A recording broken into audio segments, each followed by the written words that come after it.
결혼 5년째 되던 해, 그날도 바다는 유난히 푸르렀어요. 여보, 오늘 날씨 정말 좋지 않아요? 남편 강민주는 환하게 웃으며 내 손을 잡았죠. 그의 손은 따뜻했어요. 아니, 따뜻하다고 느꼈어요. 지금 생각해보면 그 따스함 뒤에 숨겨진 냉기를 느꼈어야 했는데. 윤서야, 오늘은 우리만의 특별한 날이잖아. 이렇게 좋은 요트도 준비했는데 즐겁게 보내자. 시어머니 박정희 여사도 옆에서 상냥하게 미소 지었어요. 그래, 며느리. 결혼기념일인데 우리 민준이가 이렇게 정성껏 준비했잖니. 고마워해야지. 전 정말 아무것도 몰랐어요. 이 날이 제 인생의 마지막 날이 될 거라는 걸. 아니, 한윤서라는 이름으로 살아가는 마지막 날이 될 거라는 걸. 요트는 천천히 바다 한가운데로 나아갔어요. 육지가 점점 멀어지는 게 보였죠. 그때만 해도 전 행복했어요. 남편과 시어머니가 이렇게 특별한 날을 준비해 줬다는 게 감사했고요. 윤서야, 뱃머리 쪽으로 가볼래? 거기서 보는 경치가 정말 환상적이거든. 민준이 내 등을 살짝 떠밀듯 안내했어요.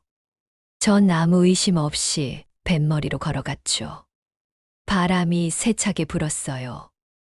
머리카락이 얼굴을 휘감았고 전 손으로 머리칼을 쓸어 넘겼어요. 그 순간이었어요. 미안해, 윤서야. 등 뒤에서 민준의 목소리가 들렸어요. 그런데 그 목소리가 너무 차갑게 느껴졌죠.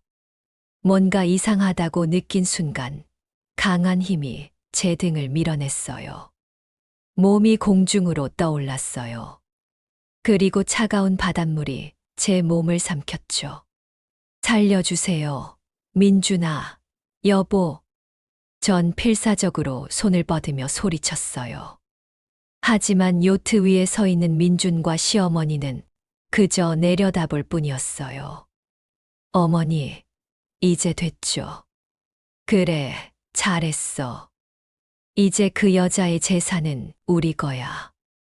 아버지 회사도 우리가 인수할 수 있고. 그들의 대화가 물속으로 희미하게 들려왔어요. 그제야 알았어요. 이 모든 게 계획된 것이었다는 걸. 저와의 결혼도, 다정했던 모든 순간도 전부 거짓이었다는 걸. 차가운 바닷물이 제 입과 코로 밀려 들어왔어요. 의식이 점점 흐려졌죠. 마지막으로 본 건 점점 멀어지는 요트의 모습이었어요. 이렇게 죽는구나.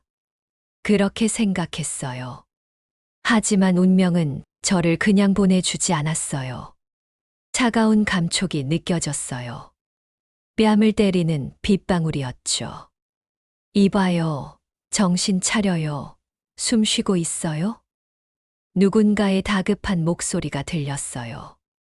전 가까스로 눈을 떴어요. 흐릿한 시야에 낯선 남자의 얼굴이 보였죠.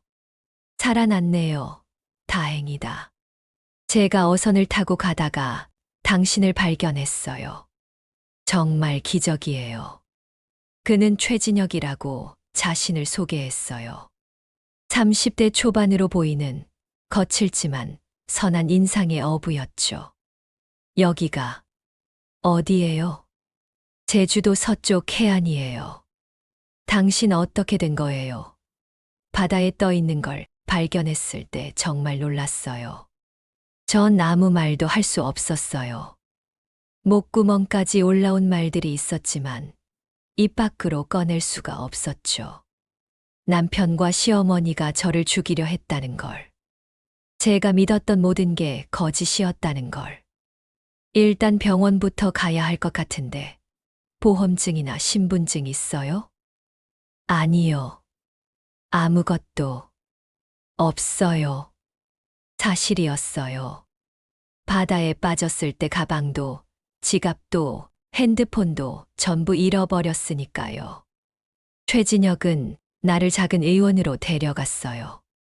의사 선생님은 다행히 큰 외상은 없다며 며칠만 푹 쉬면 괜찮을 거라고 했죠. 당분간 제 집에서 지내는 게 어때요? 혼자 사는 집이라 방도 남아요. 일단 몸을 추스른 다음에 생각하세요. 전 고개를 끄덕였어요. 갈 곳이 없었으니까요. 아니, 정확히는 돌아갈 곳이 없었어요. 서울로 돌아간다면 민준과 시어머니가 저를 어떻게 할지 뻔했죠. 그날 밤, 전 최진혁의 집 작은 방에 누워 천장을 바라봤어요. 눈물이 흘러내렸죠. 왜 날 살려준 거죠? 차라리 그냥 죽게 내버려 뒀으면. 하지만 마음 한구석에선 다른 감정이 일렁이고 있었어요. 분노, 배신감, 그리고 복수하고 싶다는 욕망. 민준, 어머니. 나는 죽지 않았어요. 그리고 반드시 돌아갈 거예요. 당신들이 저에게 한 것을 똑같이 돌려주러. 다음 날 아침, 최진혁이 아침 식사를 준비해 놨어요.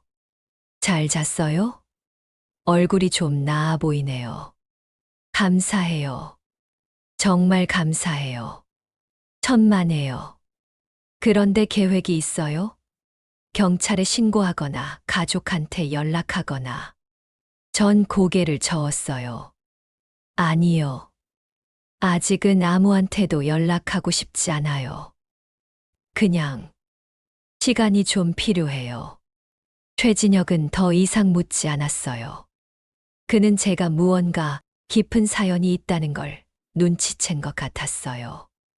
그렇게 일주일이 지났어요. 전 매일 해변을 걸으며 생각에 잠겼어요. 어떻게 해야 할까? 어떻게 하면 그들에게 복수할 수 있을까? 윤서 씨. 어느 날 저녁 최진혁이 조심스럽게 말을 꺼냈어요. 제 친구 중에 성형외과 의사가 있어요. 혹시 관심 있어요? 그러니까, 만약 당신이 누군가로부터 도망치고 싶어 하는 거라면, 얼굴을 바꾸는 것도 방법일 수 있잖아요. 전 그를 쳐다봤어요. 그의 눈빛은 진지했어요. 왜 그렇게까지 도와주려고 하세요?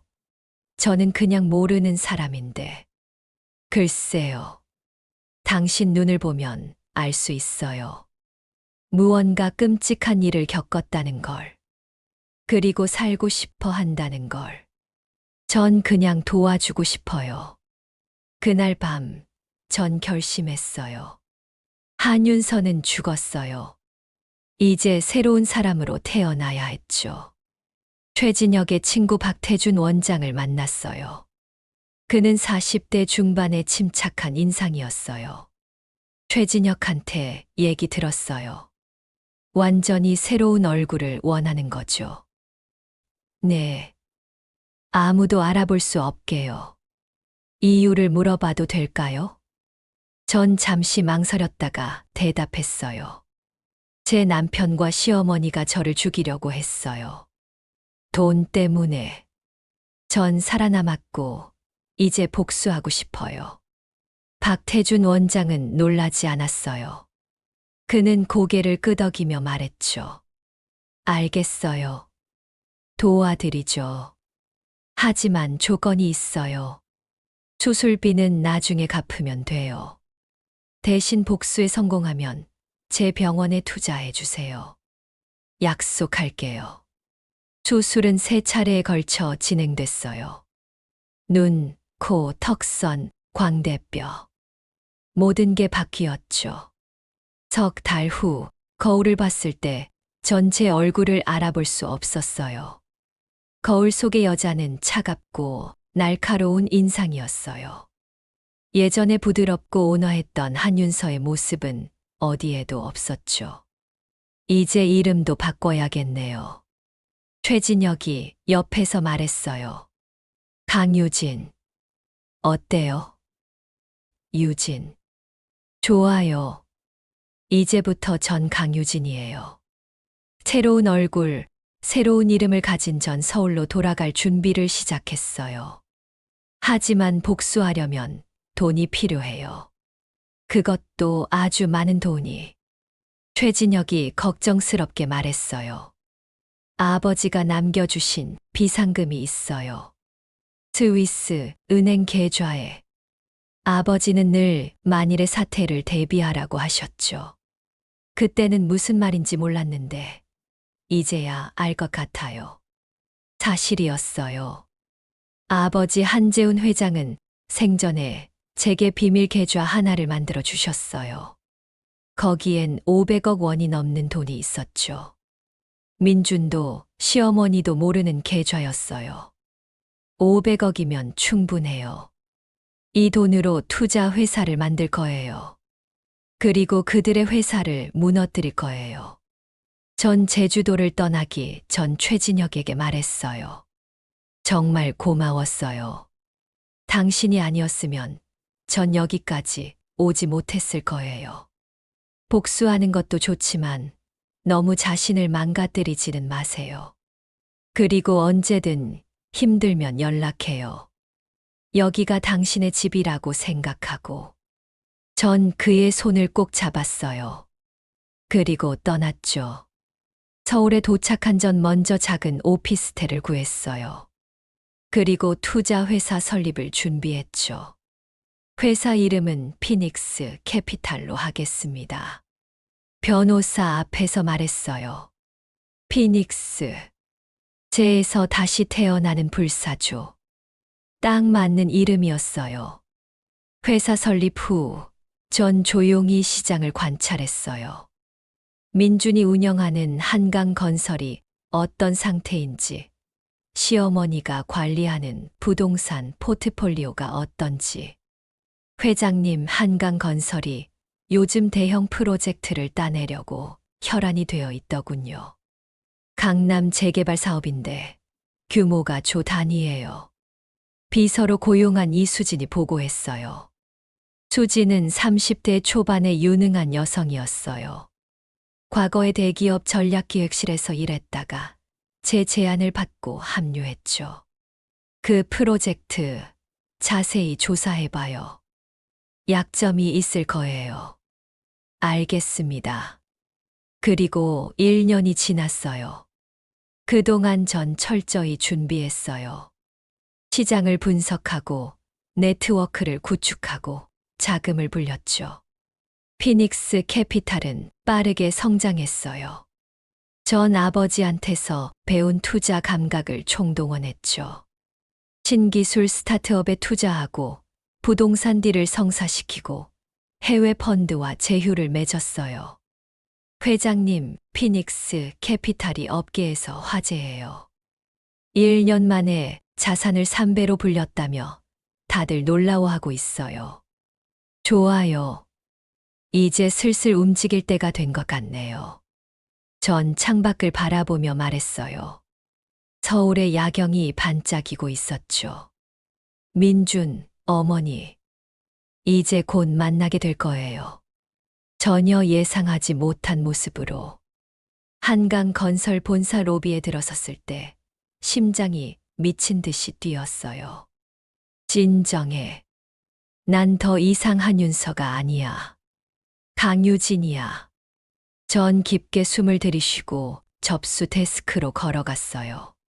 피닉스 캐피탈 강유진 회장입니다. 강민준 대표이사와 약속이 있어요. 아, 네. 잠시만 기다려 주세요. 직원이 전화를 걸었고 곧 비서가 내려왔어요. 강 회장님, 이쪽으로 모시겠습니다.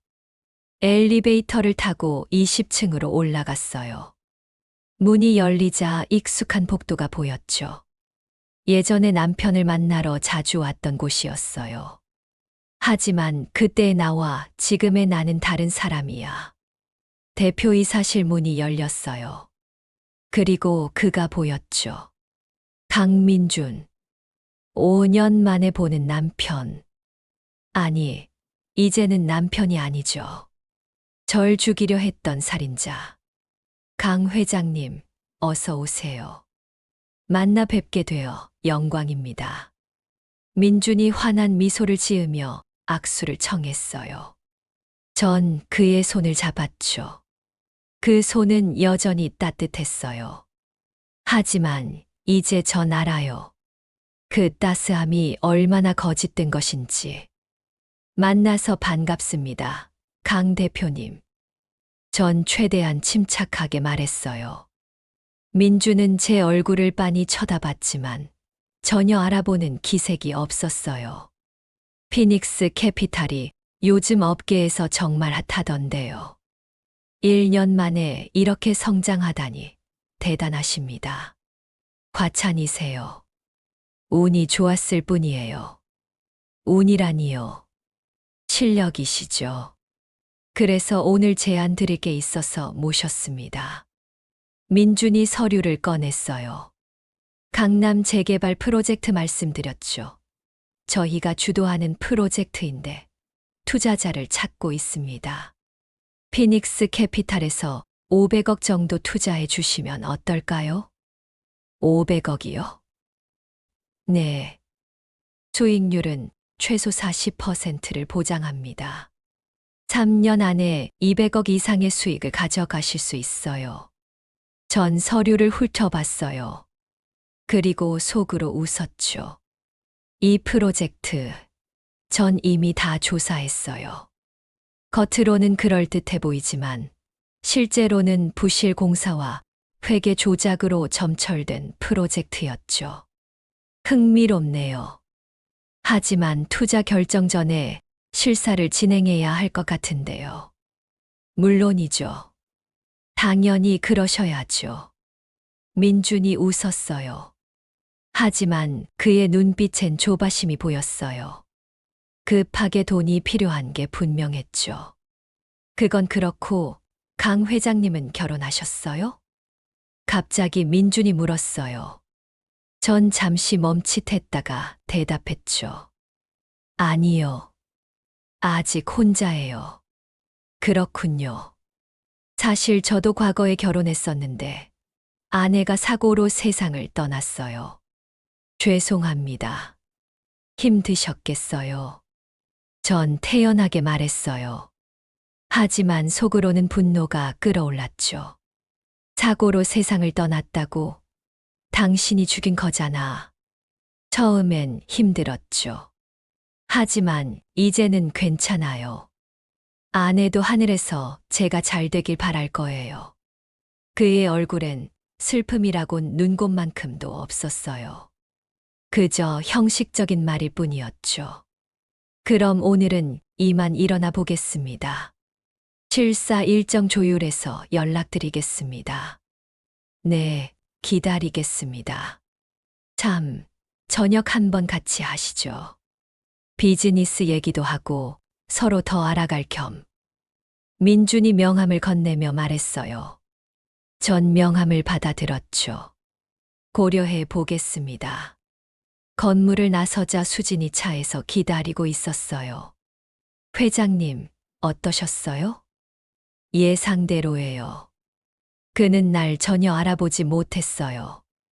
다행이네요. 그런데 회장님 괜찮으세요? 얼굴이 안 좋아 보이는데. 괜찮아요. 그냥 감정이 복잡하네요. 차 안에서 전 눈을 감았어요. 민준을 다시 본 순간 수많은 기억이 떠올랐어요. 처음 만났을 때, 프러포즈 받았을 때, 결혼식 날. 하지만 그 모든 게 거짓이었어요. 그는 처음부터 제 재산을 노렸던 거였죠. 수진아, 한강건설 실사팀 꾸려줘. 철저하게 조사할 거야. 그리고 재개발 프로젝트 관련해서 정부 부처에도 컨택해봐. 알겠습니다. 뭔가 발견하실 것 같으세요? 확신해. 저 프로젝트엔 분명 문제가 있어. 며칠 후 예상치 못한 전화를 받았어요. 강 회장님, 저는 박정희라고 합니다. 한강건설 강민준 대표의 어머니예요. 시어머니의 목소리였어요. 5년 만에 듣는 그 목소리는 여전히 도도하고 냉정했죠. 아, 안녕하세요. 무슨 일로 연락하셨나요? 차 한잔 하실 수 있을까요? 드릴 말씀이 있어서요. 좋습니다. 언제, 어디서 뵐까요? 내일 오후 3시 신라호텔 라운지에서 뵙죠. 전화를 끊고 전 씁쓸하게 웃었어요. 시어머니가 직접 나섰다는 건 그만큼 급하다는 얘기였죠. 다음 날 신라호텔 라운지에 들어섰을 때 시어머니는 이미 와 있었어요. 우아하게 차를 마시고 있는 모습이 예전 그대로였죠. 어서 오세요, 강 회장님. 안녕하세요, 박 여사님. 전 그녀 맞은편에 앉았어요. 시어머니는 날카로운 눈빛으로 저를 훑어봤어요. 소문으로만 듣다가 직접 뵈니 더 인상적이시네요. 젊으신데 그 큰 회사를 이끄시다니 과찬이십니다. 단도직입적으로 말씀드리죠. 저희 재개발 프로젝트에 투자해 주셨으면 합니다. 아드님한테도 제안 받으셨죠? 네, 그런데 아직 실사 중이라. 실사요? 시어머니의 눈빛이 날카로워졌어요. 뭘 그렇게 꼼꼼하게 보시려고요? 저희 한강건설은 업계에서 20년 넘게 인정받아 온 회사예요. 그건 알고 있습니다. 하지만 500억은 작은 돈이 아니잖아요. 당연히 신중해야죠. 시어머니가 차를 한 모금 마셨어요. 사실 제가 오늘 회장님을 만나고 싶었던 건 다른 이유도 있어요. 다른 이유요? 제 아들 말이에요. 강민준. 과거에 결혼했었는데 안타깝게도 아내를 잃었어요. 그 후로 계속 혼자 지내고 있죠. 전 가만히 듣고 있었어요. 시어머니가 무슨 말을 하려는지 대충 짐작이 갔죠. 회장님도 아직 결혼 안 하셨다고 들었어요. 혹시 제 아들에게 관심 없으세요? 둘이 잘 어울릴 것 같은데. 저를 며느리 삼고 싶으시다는 말씀이신가요? 그렇게 직접적으로 말씀드리긴 좀 그렇지만 사업적으로도 개인적으로도 좋은 파트너가 될 수 있을 것 같아서요. 전 웃음이 나왔어요. 정말 웃겨서.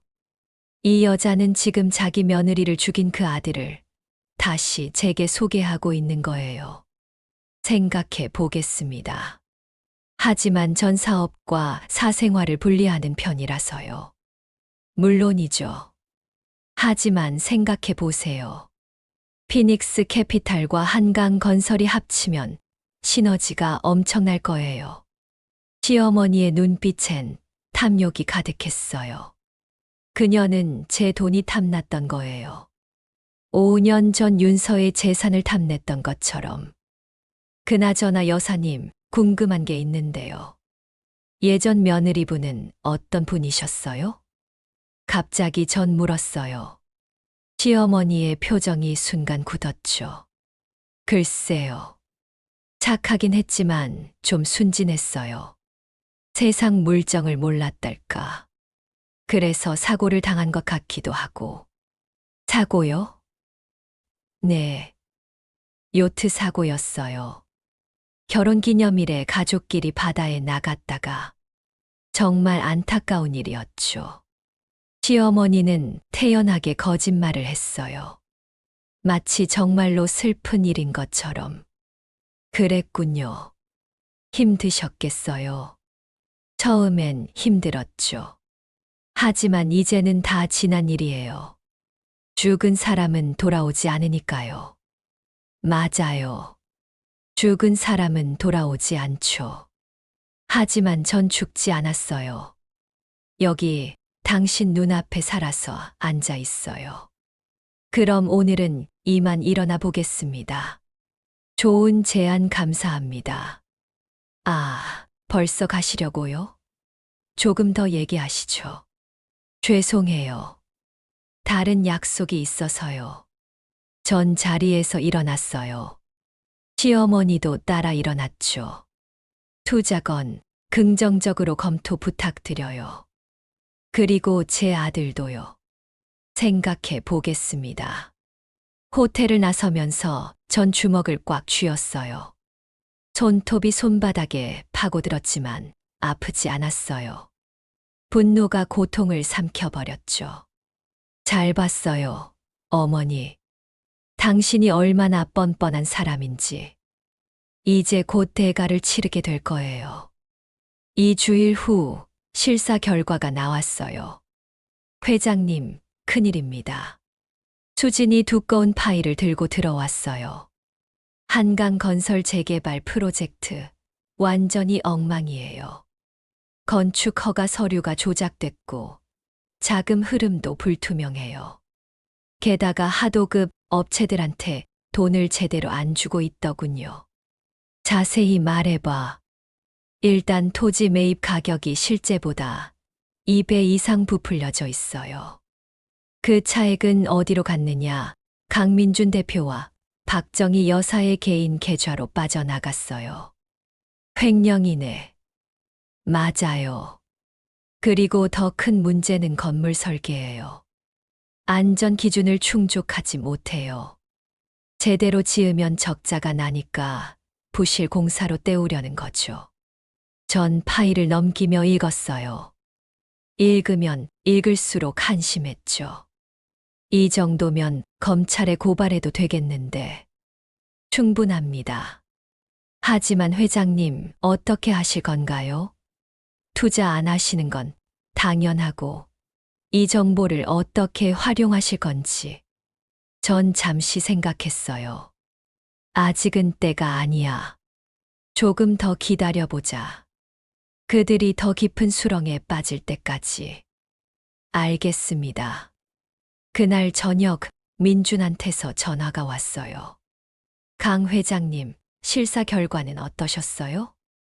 아직 검토 중입니다. 조금 더 시간이 필요할 것 같은데요. 그렇군요. 사실 저희가 좀 급한 게 다음 달 초까지 투자금을 확보해야 하거든요. 급하시면 다른 투자자를 찾아보시는 게. 아니에요. 저희는 피닉스 캐피탈과 꼭 하고 싶어요. 강 회장님이랑 장기적으로 협력하고 싶거든요. 민준의 목소리엔 절박함이 묻어났어요. 알겠습니다. 최대한 빨리 결정하겠습니다. 전화를 끊고 전 창밖을 바라봤어요. 서울의 불빛들이 반짝이고 있었죠. 조금만 더 기다려. 조금만 더 조바심 내게 만들어야 해. 다음 날 시어머니한테서도 연락이 왔어요. 강 회장님, 투자 건은 어떻게 되어 가나요? 아직 내부 검토 중입니다. 회장님, 솔직히 말씀드릴게요. 저희가 지금 좀 어려운 상황이에요. 이 프로젝트가 성공해야 회사가 살아요. 마침내 본색을 드러내기 시작했네요. 그렇게 어려우시면 제가 도울 방법이 있을 것 같은데요. 정말요? 어떤 방법이요? 투자가 아니라 인수는 어떠세요? 피닉스 캐피탈이 한강건설을 인수하는 거예요. 전화 너머로 시어머니가 숨을 들이키는 소리가 들렸어요. 인수요?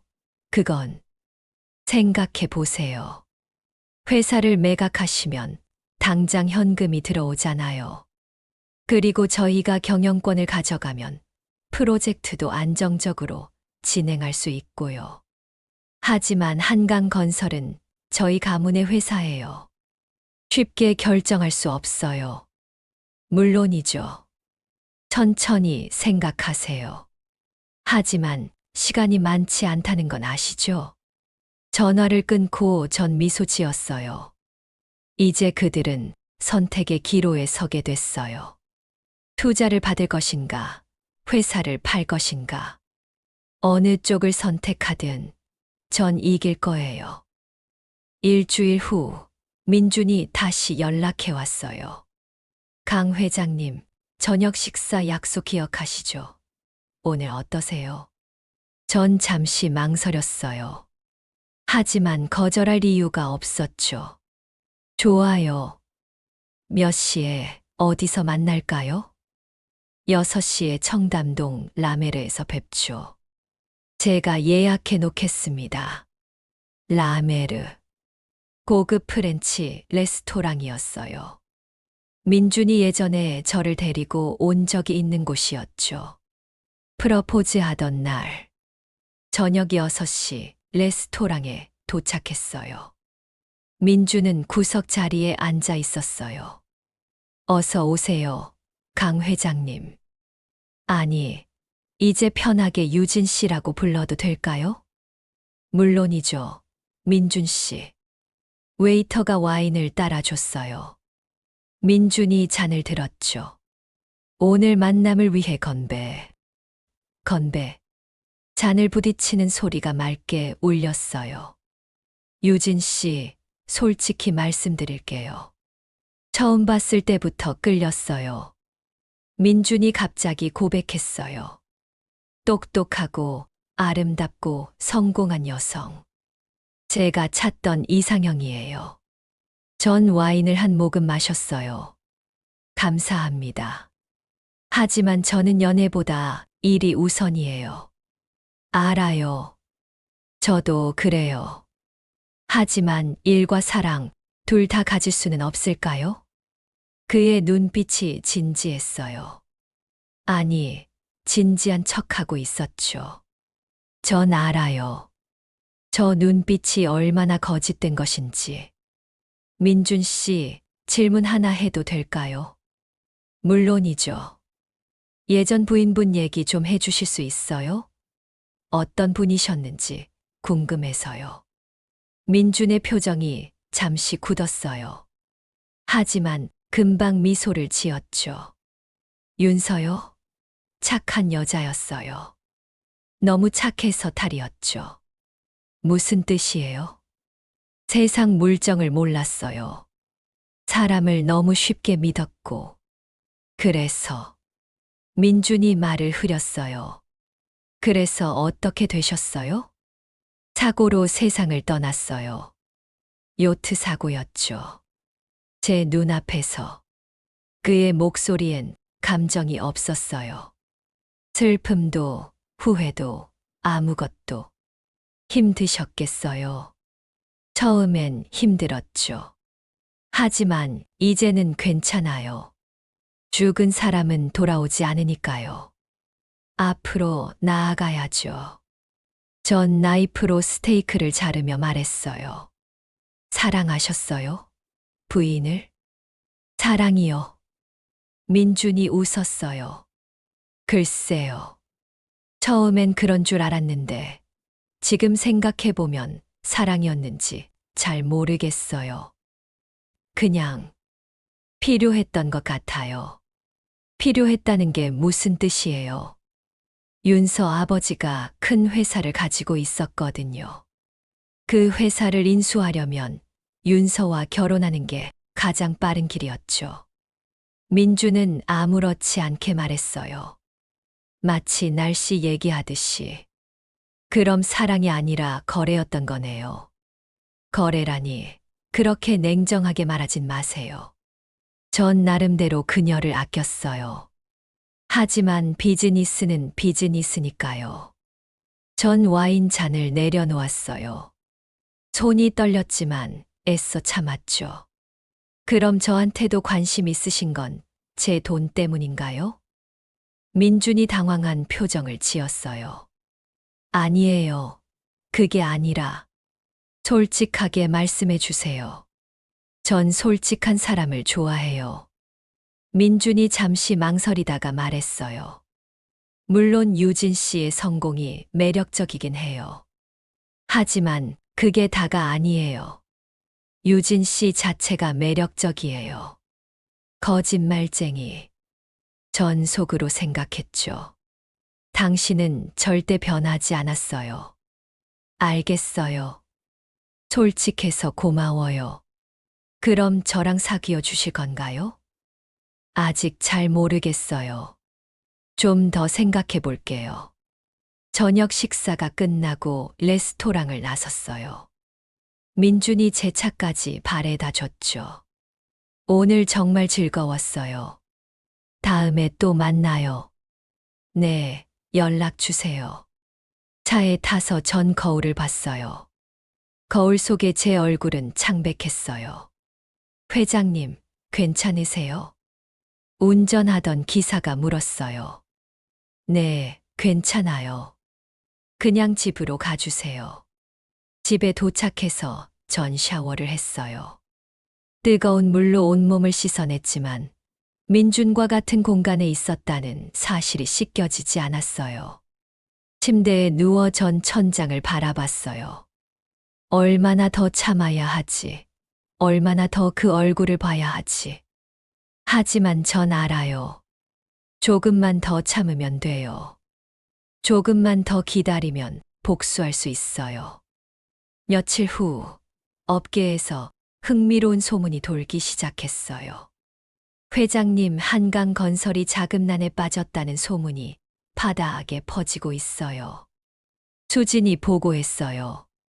하도급 업체들한테 대금 지급을 미루고 있고 은행 대출 연장도 거절당했대요. 예상했던 일이네. 그리고 더 재밌는 소식이 있어요. 강민준 대표가 여러 투자자들을 만나고 다니는데 다들 거절하고 있대요. 이유는? 피닉스 캐피탈이 실사하고 있다는 소문 때문이에요. 다들 우리가 뭔가 문제를 발견한 거 아니냐고 의심하고 있어요. 전 미소 지었어요. 좋아. 계획대로 되고 있네. 바로 그때 민준한테서 전화가 왔어요. 유진 씨, 지금 시간 돼요. 급하게 만나야 할 것 같아서요. 목소리가 다급했어요. 무슨 일이에요? 전화로는 얘기하기 곤란해요. 지금 만날 수 있어요? 알겠어요. 1시간 후에 제 사무실로 오세요. 1시간 후 민준이 사무실에 나타났어요. 그의 얼굴은 창백했고 눈 밑에 다크서클이 짙게 깔려 있었죠. 무슨 일이세요? 안색이 안 좋아 보이는데. 유진 씨, 솔직하게 말할게요. 우리 회사가 지금 정말 어려워요. 어렵다는 게 자금이 부족해요. 재개발 프로젝트를 진행하려면 최소 500억이 필요한데 어디서도 투자를 받을 수가 없어요. 민준이 절박한 표정으로 말했어요. 유진 씨가 마지막 희망이에요. 제발 투자해 주세요. 아니면 회사를 인수해 주세요. 뭐든지 좋아요. 전 팔짱을 끼고 그를 바라봤어요. 민준 씨, 실사 결과가 나왔어요. 그래요? 솔직히 말하면 투자하기엔 너무 위험해요. 재무제표에 문제가 많고 프로젝트 진행도 불투명해요. 민준의 얼굴이 더 창백해졌어요. 그게 설명할 수 있어요. 일시적인 문제일 뿐이에요. 일시적인 문제요? 토지 매입가가 부풀려진 것도요? 횡령된 자금도요? 민준이 입을 다물었어요. 다 알고 있어요. 민준 씨. 당신이 뭘 했는지. 유진 씨. 하지만 제안이 하나 있어요. 전 의자에서 일어나 창가로 걸어갔어요. 회사를 제게 파세요. 그럼 모든 걸 정리해 드릴게요. 빚도 갚아드리고 당신과 어머니도 법적 책임에서 벗어날 수 있게 해드릴게요. 대신 뭘 원하세요? 경영권이요. 한강건설의 완전한 경영권. 민준이 고개를 숙였어요. 그의 어깨가 떨리고 있었죠. 시간을 드릴게요. 어머니와 상의해 보세요. 하지만 너무 오래 걸리면 다른 방법을 찾아야 할 수도 있어요. 민준이 고개를 들었어요. 그의 눈빛엔 분노와 절망이 뒤섞여 있었죠. 알겠어요. 어머니와 얘기해 볼게요. 그가 사무실을 나간 후 수진이 들어왔어요. 회장님, 저 모습 보셨죠? 완전히 무너진 것 같던데요. 아직 끝난 게 아니야. 진짜는 이제부터야. 그날 밤 민준과 시어머니가 만나는 모습이 포착됐어요. 전 미리 사설 탐정을 고용해서 그들을 감시하고 있었죠. 회장님, 녹음 파일 보내드릴게요. 탐정이 전화로 말했어요. 곧 파일이 전송됐고, 전 재생 버튼을 눌렀어요. 어머니 어떡해요? 강유진이 다 알고 있어요. 민준의 목소리였어요. 진정해, 민준아. 최악의 경우 회사를 팔면 돼. 하지만 그럼 우리가 가진 게 아무것도 없잖아요. 그래도 감옥에 가는 것보단 나아. 횡령 혐의로 잡혀가면 끝이야. 이런 일이 생긴 것도 다 어머니 때문이잖아요. 왜 그렇게 많은 돈을 빼돌린 거예요? 뭐, 내가 지금 나한테 대드는 거야? 내가 윤서 재산 탐낸 것도 내가 시킨 건 줄 알아? 하지만 죽이자고 한 건 어머니였잖아요. 순간 녹음이 멈췄어요. 전 숨을 멈췄죠. 증거다. 이게 증거야. 손이 떨렸어요. 분노 때문인지 흥분 때문인지 알 수 없었죠. 수진아, 이 녹음 파일 안전하게 보관해. 그리고 변호사한테 보내. 이게 우리의 결정타가 될 거야. 알겠습니다, 회장님. 이틀 후 시어머니한테서 전화가 왔어요. 강 회장님 만나서 얘기 좀 합시다. 좋습니다. 언제 만날까요? 오늘 저녁 어때요? 제 집으로 오시겠어요? 알겠습니다. 저녁 7시 전 시어머니의 집을 찾아갔어요. 평창동에 있는 2층짜리 단독 주택이었죠. 5년 전에도 여러 번 왔던 곳이에요. 문을 열어준 건 시어머니였어요. 어서 오세요, 강 회장님. 안으로 들어오세요. 거실은 여전히 고급스러웠어요. 값비싼 가구들과 예술품들이 가득했죠. 전부 윤서 아버지의 돈으로 산 것들이에요. 차 한 잔 드시겠어요? 괜찮습니다. 바로 본론으로 들어가시죠. 시어머니가 소파에 앉으며 말했어요. 회사를 인수하고 싶다고 하셨죠. 네. 얼마를 생각하시나요? 1,000억. 시어머니가 헛웃음을 쳤어요.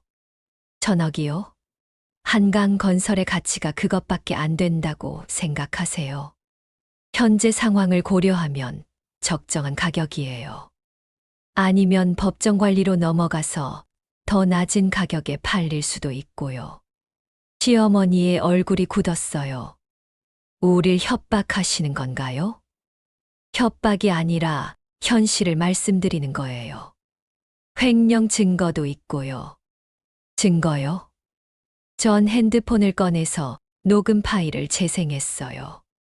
민준과 시어머니의 대화가 흘러나왔죠. 이런 일이 생긴 것도 다 어머니 때문이잖아요. 내가 윤서 재산 탐낸 것도 내가 시킨 건 줄 알아? 하지만 죽이자고 한 건 어머니였잖아요. 시어머니의 얼굴이 새하얗게 질렸어요. 이걸 어떻게 얻었는지는 중요하지 않아요.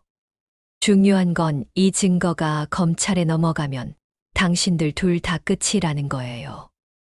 당신, 대체 누구예요?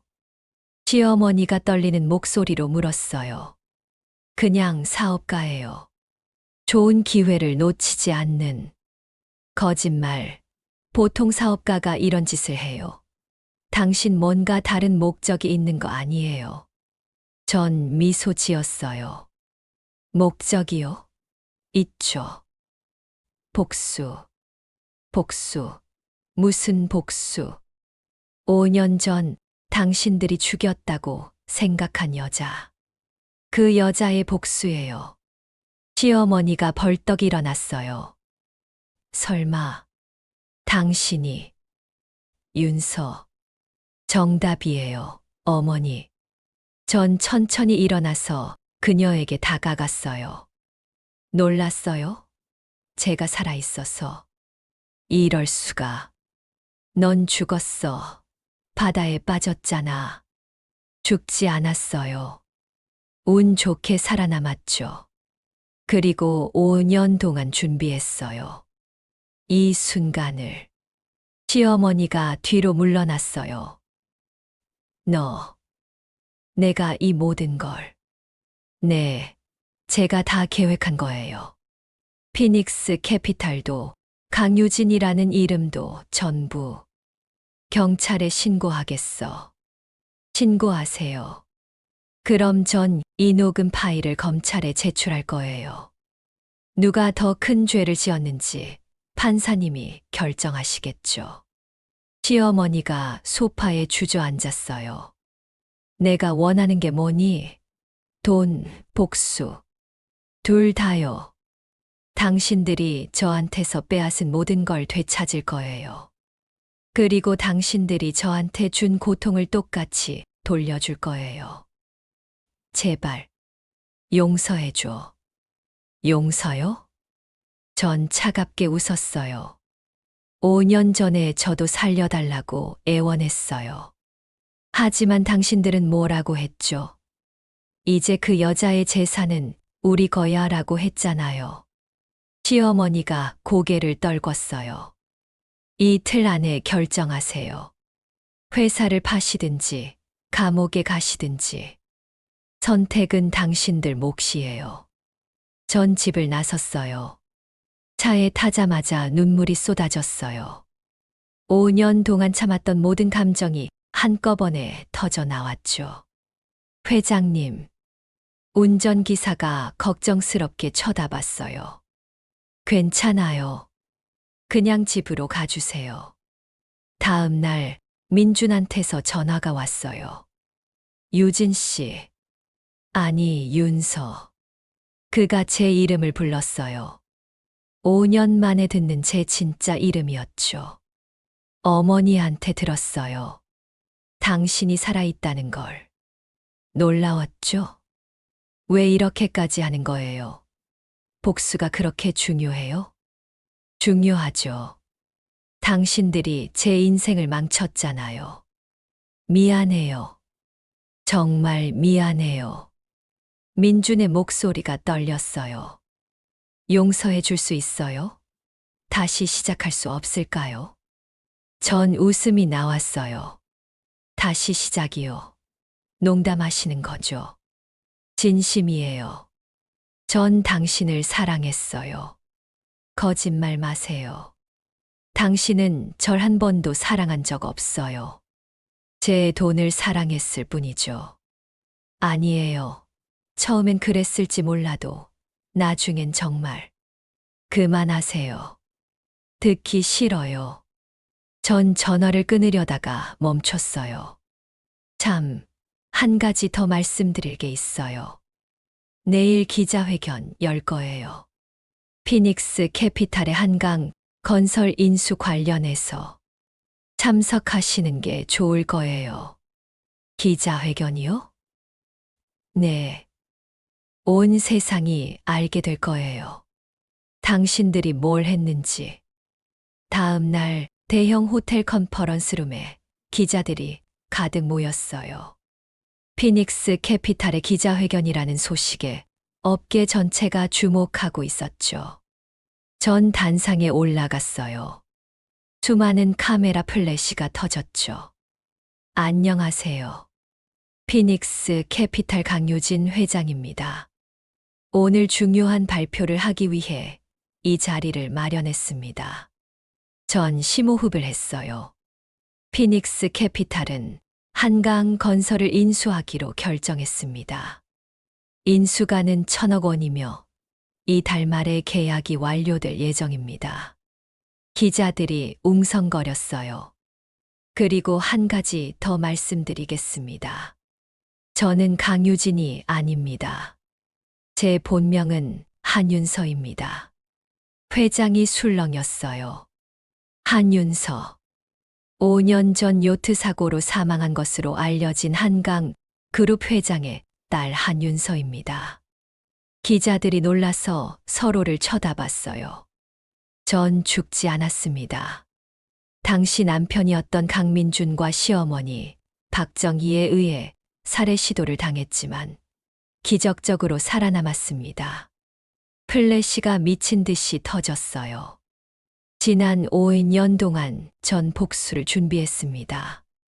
얼굴을 바꾸고 새로운 정체성을 만들고 사업을 키웠습니다. 그리고 오늘 드디어 제가 빼앗긴 것을 되찾습니다. 전 서류를 꺼내 들었어요. 여기 증거가 있습니다. 강민준과 박정희의 횡령 증거, 그리고 저를 살해하려 했다는 대화 녹음입니다. 이 모든 증거는 검찰에 제출될 예정입니다. 회장이 완전히 술렁거렸어요. 기자들이 앞다투어 질문을 쏟아냈죠. 한 회장님, 강민준 씨는 지금 어디에 있습니까? 법적 조치는 언제 취하실 겁니까? 한강그룹은 어떻게 되는 겁니까? 전 손을 들어 조용히 시켰어요. 강민준과 박정희는 현재 검찰 조사를 받고 있습니다. 한강그룹은 정상적으로 운영될 것이며 한강건설도 피닉스 캐피탈의 관리하에 재건될 것입니다. 기자회견이 끝나고 전 대기실로 돌아왔어요. 수진이 기다리고 있었죠. 회장님 배박이에요. 포털 사이트 실시간 검색어 1위부터 10위까지 전부 회장님 관련 기사예요. 그래. 전 핸드폰을 확인했어요. 정말로 온통 제 기사뿐이었죠. 죽음에서 돌아온 재벌딸. 5년 만의 복수, 한윤서의 귀환. 사랑과 배신, 그리고 복수의 드라마. 전 씁쓸하게 웃었어요. 드라마라. 내 인생이 드라마가 됐네. 하지만 해내셨잖아요. 회장님이 원하시던 대로. 아직 끝난 게 아니야. 진짜는 이제부터야. 석 달 후 재판이 시작됐어요. 피고인 강민준, 박정희. 살인미수, 횡령, 배임 등의 혐의로 기소되었습니다. 판사의 목소리가 법정에 울렸어요. 전 방청석에 앉아 민준과 시어머니를 바라봤어요. 그들은 초췌한 모습이었죠. 5년 전 저를 바다에 밀어 넣었을 때 그 당당한 모습은 어디에도 없었어요. 검사, 증거를 제시하세요. 검사가 일어났어요. 먼저 피해자 한윤서 씨의 증언을 듣겠습니다. 전 증인석에 섰어요. 수많은 시선이 저를 향했지만 전 오직 민준만 바라봤어요. 한윤서 씨, 5년 전 그날 무슨 일이 있었는지 진술해 주세요. 전 깊게 숨을 들이쉬고 말을 시작했어요. 2020년 4월 15일, 저희 결혼 5년째 되던 날이었어요. 남편 강민준과 시어머니 박정희는 결혼기념일을 축하한다며 저를 요트에 태웠습니다. 전 그날을 떠올렸어요. 푸른 바다, 따사로운 햇살, 그리고 배신.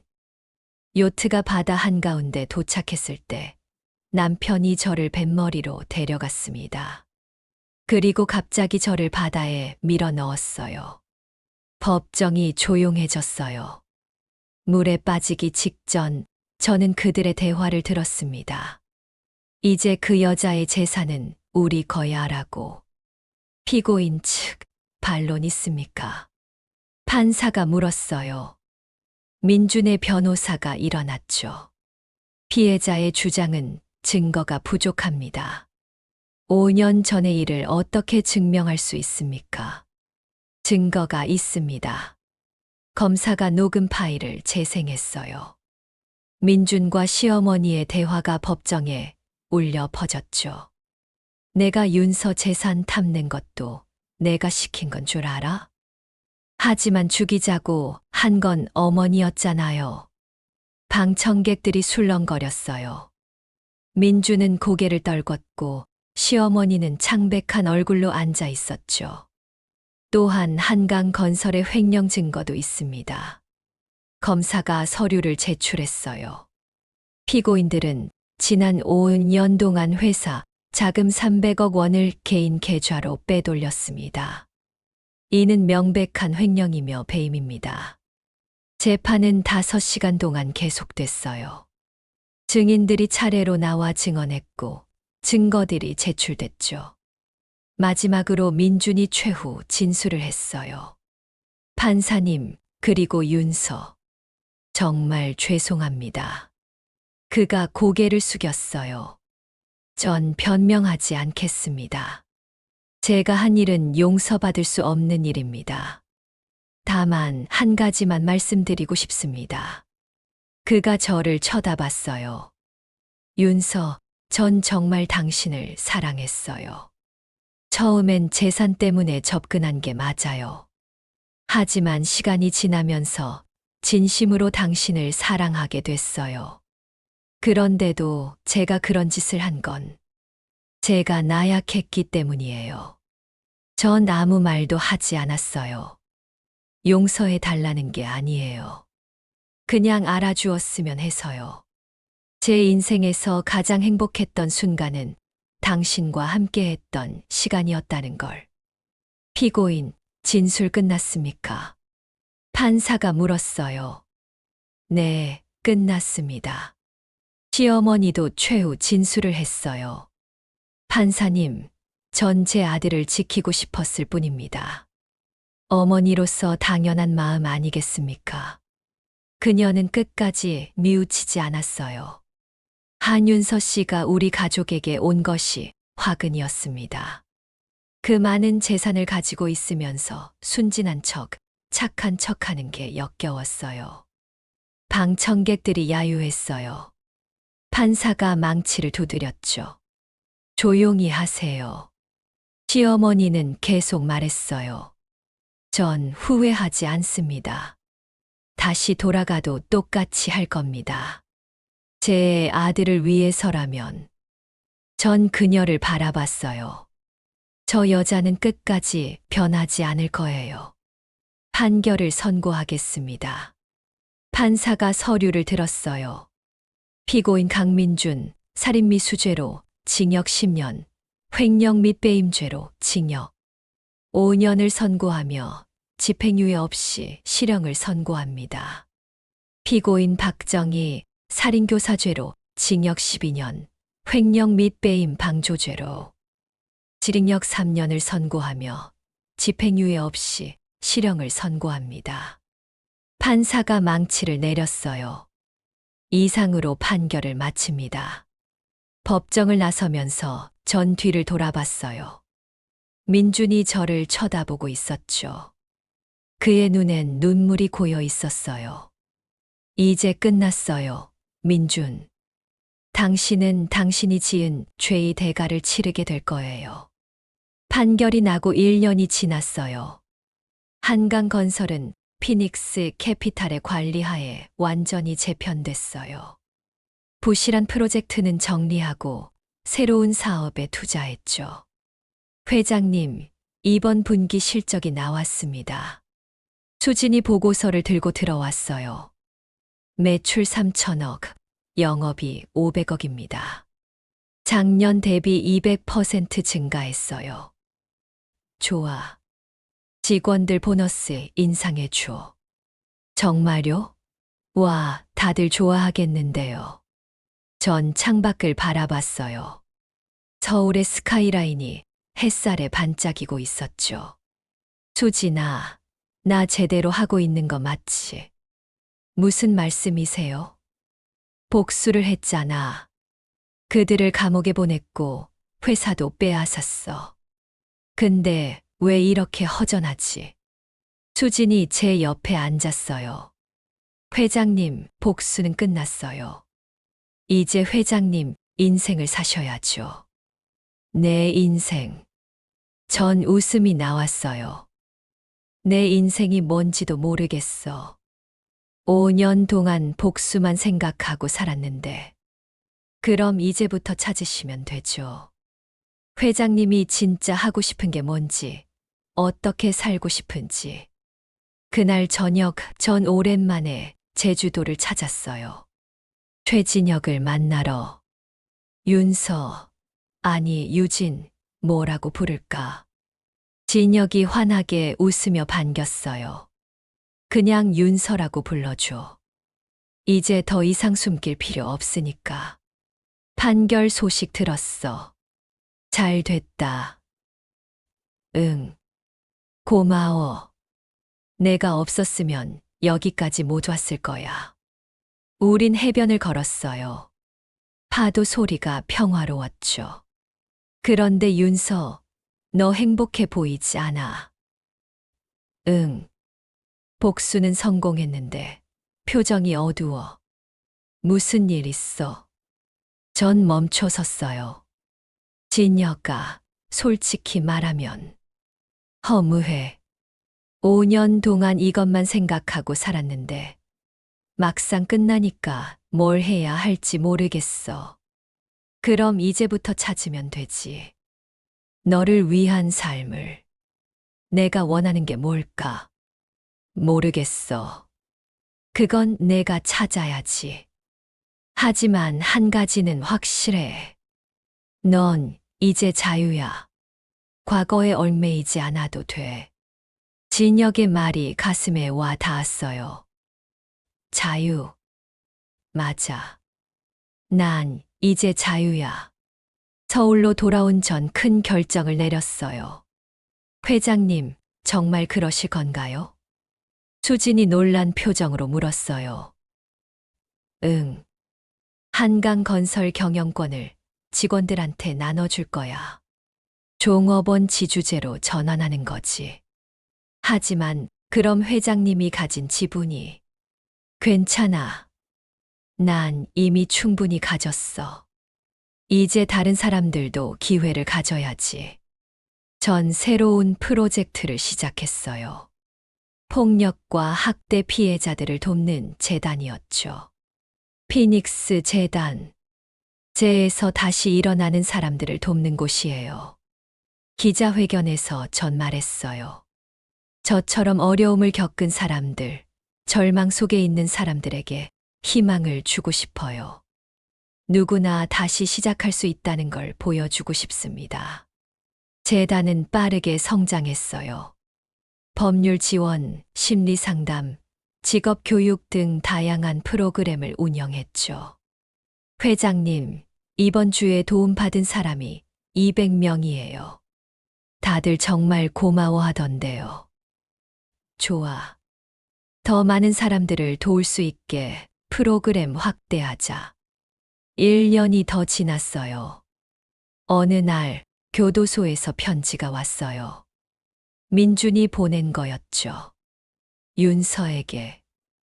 이 편지를 쓸 자격이 있는지 모르겠어. 하지만 꼭 하고 싶은 말이 있어서 펜을 들었어. 미안해. 정말 미안해. 용서해 달라는 게 아니야.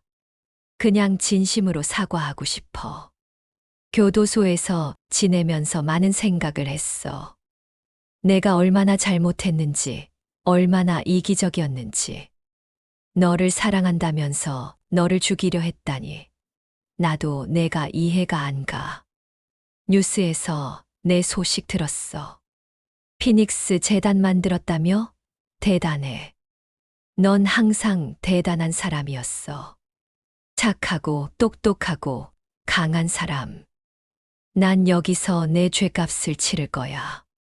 그리고 언젠가, 정말 언젠가 나올 수 있다면 너한테 직접 사과하고 싶어.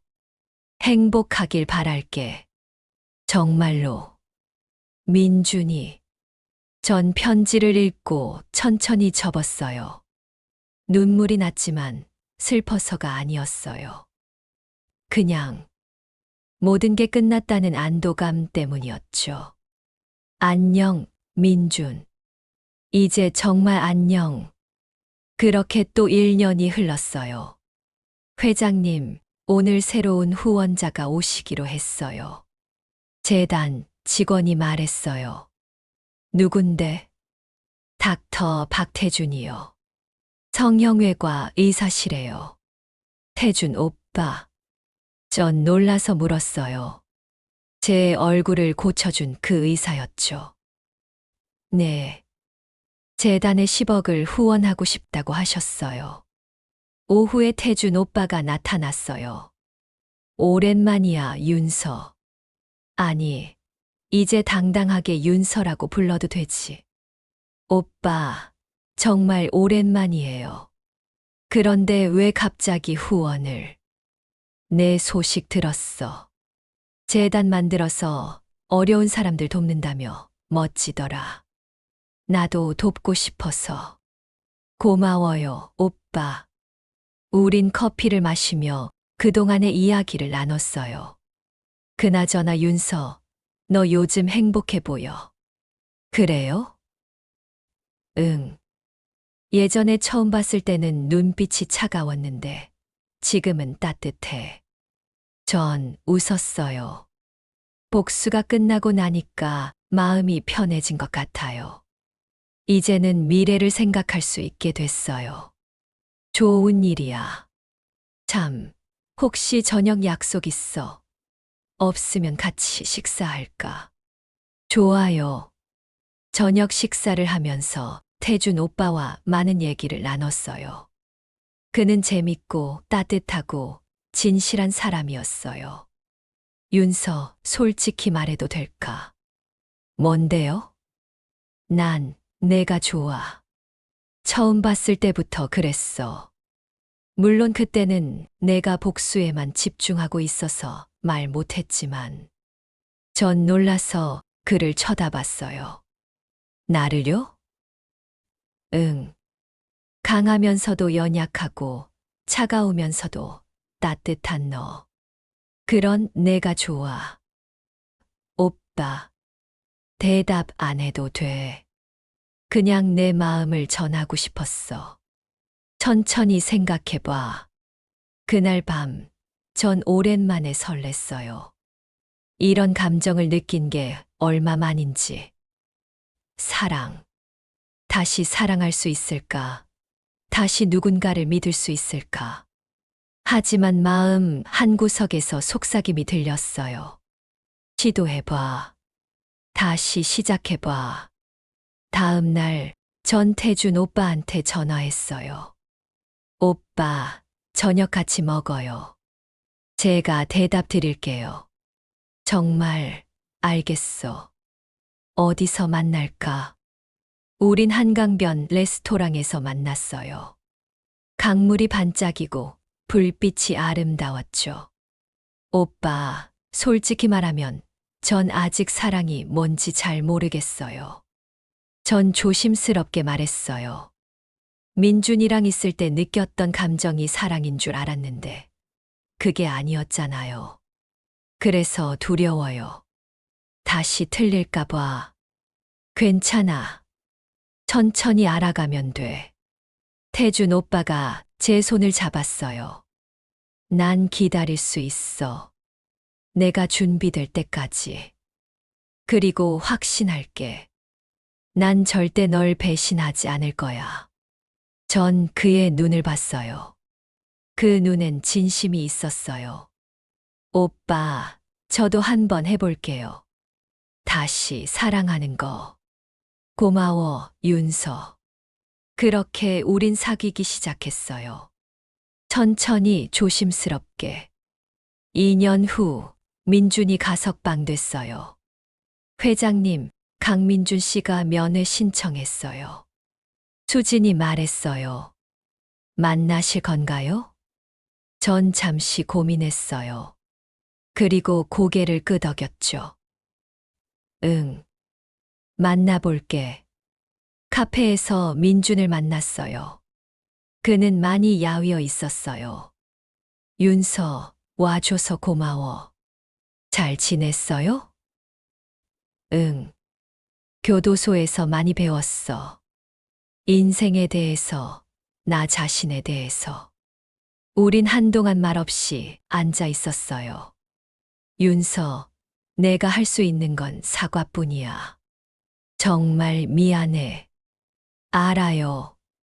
용서해 줄 순 없겠지. 전 고개를 저었어요. 아니요. 용서해요. 민준이 놀란 표정으로 저를 봤어요. 정말? 네. 용서하지 않으면 전 계속 과거에 갇혀 있을 것 같아서요. 이제 전 자유롭고 싶어요. 민준의 눈에 눈물이 고였어요. 고마워. 정말 고마워. 하지만 용서한다고 해서 다시 예전으로 돌아갈 순 없어요. 우린 이제 남이에요. 알아. 그것만으로도 충분해. 카페를 나서면서 전 가벼워진 기분을 느꼈어요. 마치 무거운 짐을 내려놓은 것 같았죠. 이제 정말 끝이구나. 이제 정말 새로운 시작이야. 석 달 후 교도소에서 또 다른 편지가 왔어요. 이번엔 시어머니였죠. 윤서에게. 이 편지를 쓰는 게 얼마나 힘든지 너는 모를 거야. 평생 고개 숙인 적 없는 내가 지금 무릎 꿇은 심정으로 펜을 들고 있어. 미안하다는 말을 하려고 해. 하지만 그 말이 얼마나 공허한지도 알아. 내가 너한테 한 짓은 용서받을 수 없는 일이니까. 교도소에 들어와서 처음으로 내 인생을 돌아봤어. 내가 얼마나 탐욕스러웠는지, 얼마나 무서운 사람이었는지. 돈과 권력만 쫓다가 가장 소중한 걸 잃어버렸어. 인간성을 말이야. 너는 착한 며느리였어. 정말로. 나한테 잘해주려고 애썼고, 우리 가족을 사랑했지. 그런데 난 그걸 이용만 했어. 너의 순수함을, 너의 사랑을. 지금 와서 후회해봤자 소용없다는 거 알아. 하지만 그래도 말하고 싶어. 정말 미안하다고. 그리고 내가 지금 잘 살고 있다는 소식 들었어. 재단 만들어서 사람들 돕는다며? 역시 너답더라. 난 여기서 내 죄값을 다 치를 거야. 그게 내가 할 수 있는 유일한 속죄니까. 행복하렴, 윤서야. 너는 그럴 자격이 있어. 박정희. 전 편지를 읽고 한참을 멍하니 앉아 있었어요. 그리고 답장을 썼죠. 어머니께. 편지 잘 받았습니다. 용기 내서 편지 써주셔서 감사해요. 솔직히 말하면 아직도 화가 나요. 어머니와 민준 오빠가 저한테 한 일은 잊을 수 없어요. 하지만 미워하면서 사는 건 저한테도 독이더라고요. 그래서 용서하기로 했어요. 어머니를 위해서가 아니라 저를 위해서요. 이제 전 과거에 얽매이지 않고 살고 싶거든요. 어머니도 그곳에서 새로운 사람이 되시길 바랄게요. 아직 늦지 않았어요. 진심으로 뉘우친다면 다시 시작할 수 있어요. 건강하세요. 한윤서. 편지를 붙이고 나니 정말로 모든 게 끝난 기분이었어요. 그로부터 6개월 후 태준 오빠가 저를 특별한 곳으로 데려갔어요. 어디 가는 거예요? 비밀이야. 가면 알아. 차는 제주도로 향했어요. 그리고 도착한 곳은 최진혁의 집이었어요. 진혁 오빠. 진혁이 웃으며 나왔어요. 윤서, 오랜만이야. 오빠, 여기 왜 온 거예요? 태준이 형이 부탁했어. 특별한 날이라고. 전 태준 오빠를 쳐다봤어요. 그는 미소만 지었죠. 이리 와봐. 그가 제 손을 잡고 해변으로 걸어갔어요. 석양이 지고 있었어요. 윤서 기억나? 우리 처음 만난 날. 응. 오빠가 재단에 후원하러 왔을 때. 아니, 그 전에 내가 수술 받으러 왔을 때. 아, 그때 난 내 눈을 봤어. 슬프고 화나고 결연한 눈빛. 그 눈빛이 잊혀지지 않더라. 태준 오빠가 제 손을 꽉 잡았어요. 지난 3년 동안 너랑 함께하면서 정말 행복했어. 웃는 법을 다시 배우는 너를 보면서, 조금씩 마음을 여는 너를 보면서 난 확신했어. 이 사람이다. 내 인생의 사람이다. 그가 무릎을 꿇었어요. 한윤서, 나랑 결혼해 줄래? 평생 너를 행복하게 해줄게. 절대 배신하지 않을게. 너를 진심으로 사랑하고 존중할게. 그의 손엔 반지가 있었어요. 단순하지만 아름다운 다이아몬드 반지. 전 눈물이 났어요. 하지만 이번엔 슬픔의 눈물이 아니었어요. 행복의 눈물이었죠. 네. 결혼할게요, 오빠. 태준 오빠가 일어나서 저를 안았어요. 그리고 키스했죠. 뒤에서 진혁 오빠가 박수를 쳤어요. 축하해, 윤서. 정말 축하해. 우린 셋이서 밤새 얘기했어요. 과거에 대해서, 현재에 대해서, 미래에 대해서. 윤서야, 너 정말 많이 변했어. 진혁 오빠가 말했어요. 처음 만났을 때는 죽은 사람 같았는데, 지금은 정말 살아있어. 빛이 나. 고마워, 오빠. 오빠가 없었으면 전 여기까지 오지 못했을 거예요. 아니야.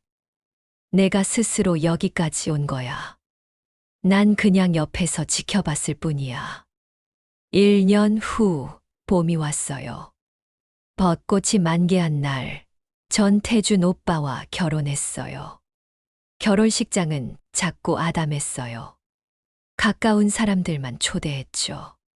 수진, 진혁 오빠, 재단 직원들, 그리고 아버지의 옛 동료들. 신부 입장하겠습니다. 음악이 흐르고 전 버진 로드를 걸었어요.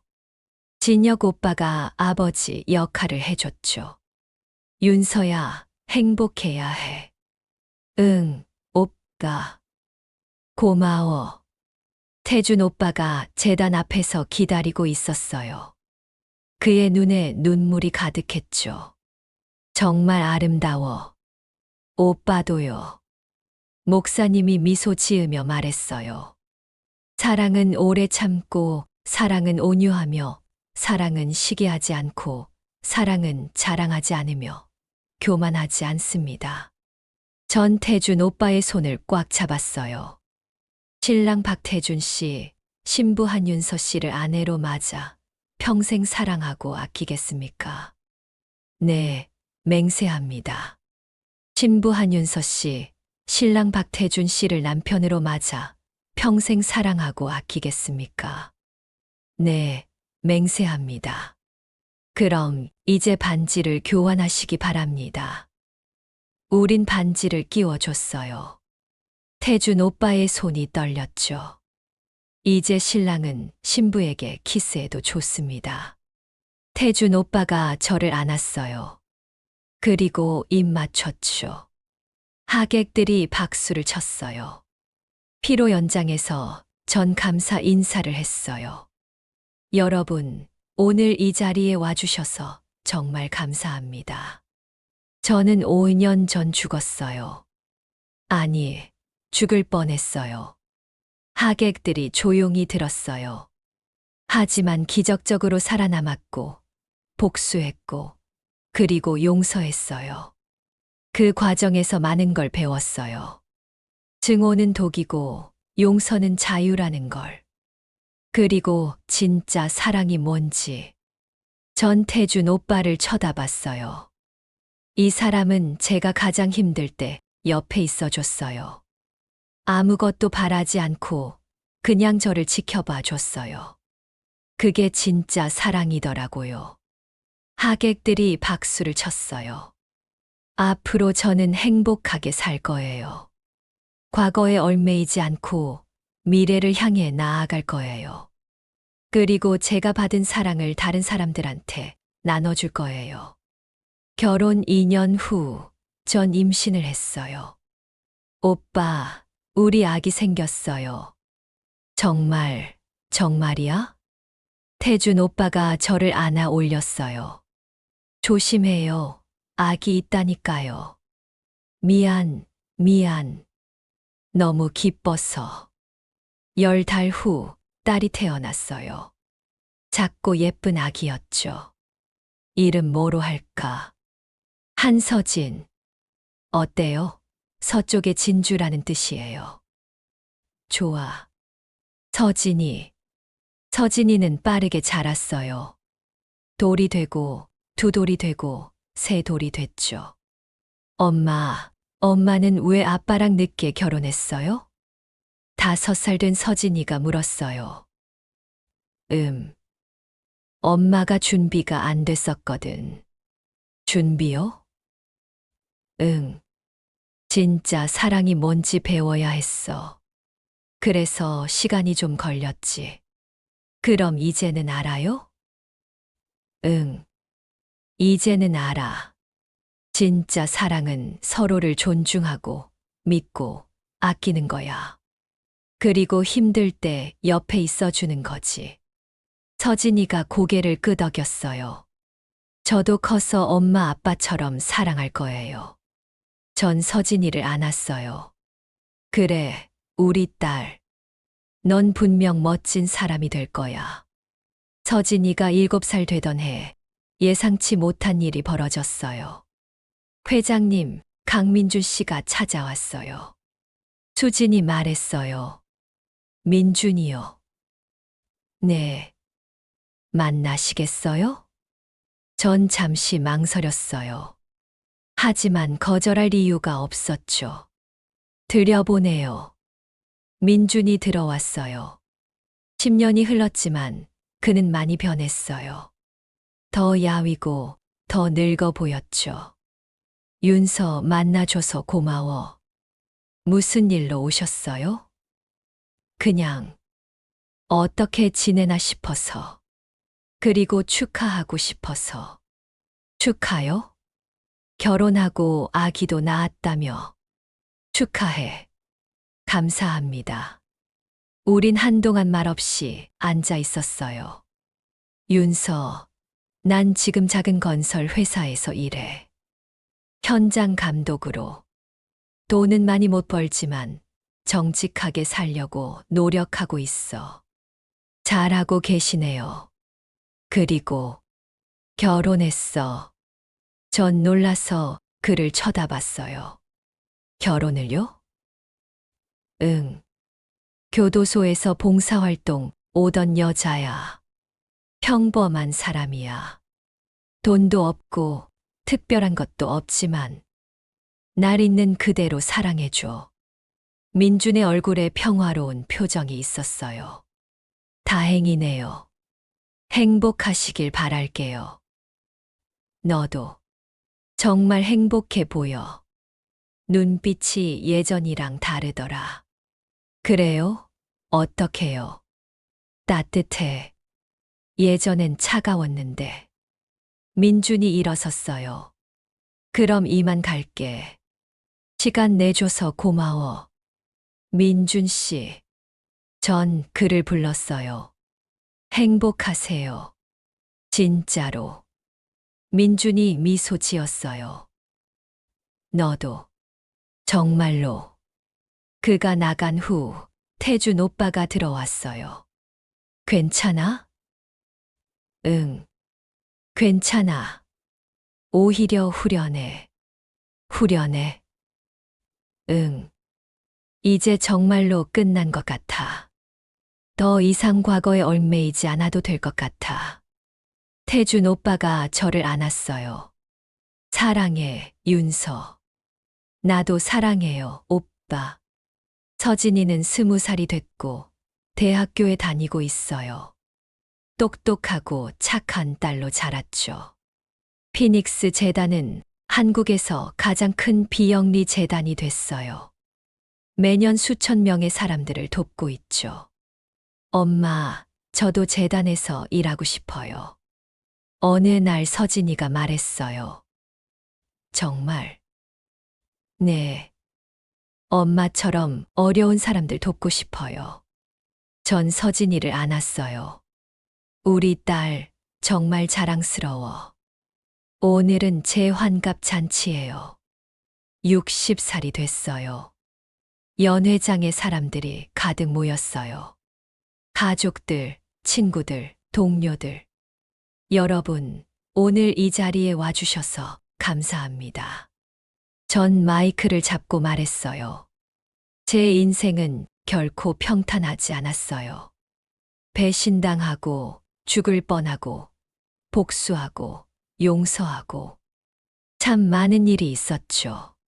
사람들이 조용히 들었어요. 하지만 돌아보면 그 모든 게 의미가 있었어요. 그 아픔이 있었기에 지금의 제가 있으니까요. 더 강하고, 더 지혜롭고, 더 사랑할 줄 아는 사람이 됐으니까요. 전 태준 오빠를 쳐다봤어요. 그도 나이가 들었지만 여전히 멋있었어요. 이 사람은 제 인생의 빛이에요. 어둠 속에서 저를 꺼내준 사람이죠. 사랑해요, 여보. 나도 사랑해, 윤서. 전 서진이도 쳐다봤어요. 그리고 우리 딸. 넌 엄마의 자랑이야. 앞으로도 계속 멋진 사람으로 자라주렴. 엄마, 사랑해요. 전 마지막으로 모든 하객들을 둘러봤어요. 제가 배운 게 하나 있다면 이거예요. 인생은 끝나지 않았어요. 아무리 힘들어도, 아무리 절망적이어도 다시 시작할 수 있어요. 피닉스처럼 재에서 다시 일어날 수 있어요. 박수가 터져 나왔어요. 그러니까 여러분도 포기하지 마세요. 힘든 일이 있어도 견뎌내세요. 그리고 용서하세요. 남을 위해서가 아니라 자신을 위해서요. 그래야 진짜 자유로워질 수 있어요. 파티가 끝나고 전 옥상으로 올라갔어요. 서울의 야경이 펼쳐져 있었죠. 윤서야. 태준 오빠가 옆에 왔어요. 뭘 생각해? 그냥 지난 인생을 돌아보고 있었어요. 참 많은 일이 있었네요. 후회되는 거 있어. 전 고개를 저었어요. 아니요. 하나도.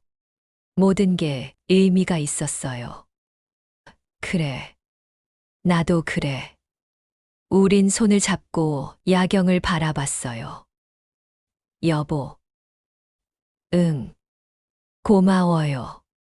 제 인생의 일부가 돼줘서. 나야말로 고마워. 넌 내 인생의 전부야. 바람이 불었어요. 따뜻하고 부드러운 봄바람이었죠. 전 눈을 감고 생각했어요. 아버지, 저 잘 살고 있어요. 행복해요. 이제 정말로 행복해요. 5년 전 죽음의 바다에 빠졌던 한윤설은 죽었어요. 하지만 새로운 한윤서가 태어났죠. 더 강하고, 더 지혜롭고, 더 사랑할 줄 아는 한윤서. 여보, 들어가요. 추워요. 응, 들어가요. 우린 손을 잡고 아래로 내려갔어요. 따뜻한 불빛이 있는 곳으로. 사랑하는 사람들이 있는 곳으로. 이제 전 알아요. 복수는 끝이 아니라 시작이었다는 걸. 진짜 승리는 증오를 이겨내고 다시 사랑할 수 있게 되는 거라는 걸. 그리고 그 사랑으로 전 오늘도, 내일도 계속 살아갈 거예요. 행복하게. 여보, 나 없이 행복했어요? 그때 물었던 그 질문. 이제 전 알아요. 그 질문의 답을. 그는 행복하지 않았을 거예요. 진짜 행복은 진짜 사랑에서 오니까요. 그리고 그는 진짜 사랑이 뭔지 몰랐으니까요. 하지만 전 행복해요. 왜냐하면 전 진짜 사랑을 찾았고, 진짜 용서를 배웠고, 진짜 자유를 얻었으니까요. 복수는 달콤했지만, 용서는 더 달콤했어요. 증오는 강했지만, 사랑은 더 강했어요. 그게 제가 배운 인생의 교훈이에요. 죽음에서 돌아온 여자의 이야기는 이렇게 끝이 나요. 아니, 끝이 아니라 새로운 시작이에요. 매일매일이 새로운 시작이니까요. 사랑하는 사람들과 함께하는 새로운 하루하루가 바로 제 복수의 완성이에요. 행복하게 사는 것. 그게 가장 큰 복수니까요.